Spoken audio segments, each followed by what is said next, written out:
structure of mechatronic system. Whenever we say a system, it will be having some input and output, and we want to control the output. So we are making some corrections to the input. So in order to do this, we are having the different elements. So a system is one from which we are going to get the output. So we have to give the input. So we are having the arrow marks showing over here. This will be the output side, this will be the input side.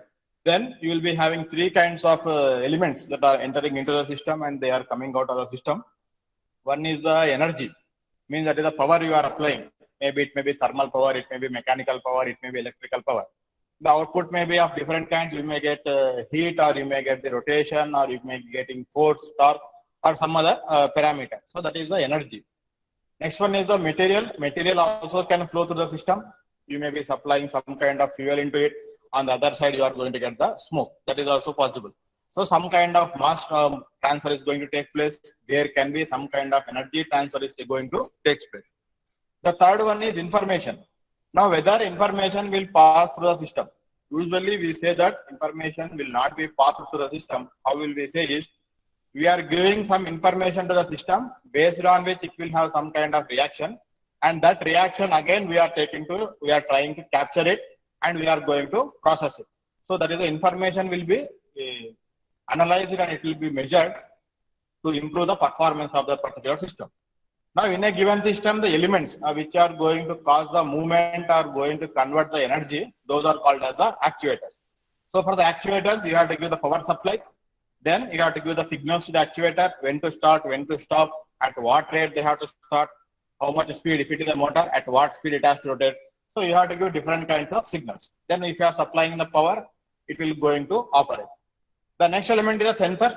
Sensors are the device which are going to detect some element. It may be a physical reaction or physical parameter. It may be a chemicals or some molecules, whether they are present or not. So they are going to detect certain elements, or they may also detect whether a human being is present or not. If you are using in some industrial areas, they may detect the presence of a particular gas. That is also possible.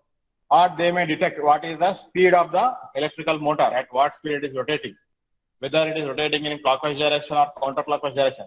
So sensors are basically a sensing element which will detect some physical parameter.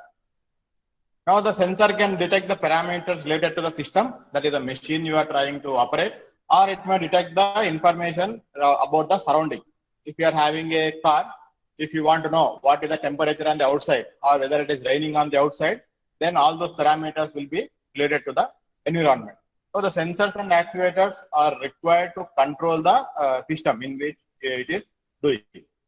Next one is you are having the information processing. Elements of mechatronic system. Physical system modeling is actually the system.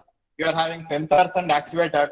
The information processing will include signals and systems. It will include computer and logic systems.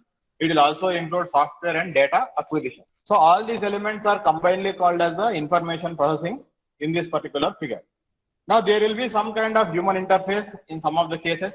The human interface means you will be having input which is taken from the humans, and you are going to show some kind of output to the human being.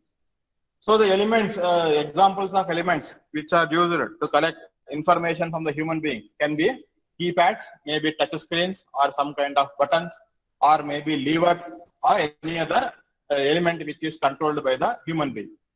Now the output that the system can show, or the information processing system can show to the human being can be, it may be some LED bulbs which can glow to indicate that some operation is taking place, or it may be a display device in which the information is projected so that the human being can observe what exactly is happening. So there will be some kind of human interface. Human interface need not be there also. Sometimes everything will happen automatically. The human being will not be shown any specific information. Only the end product he can see. So that is also possible.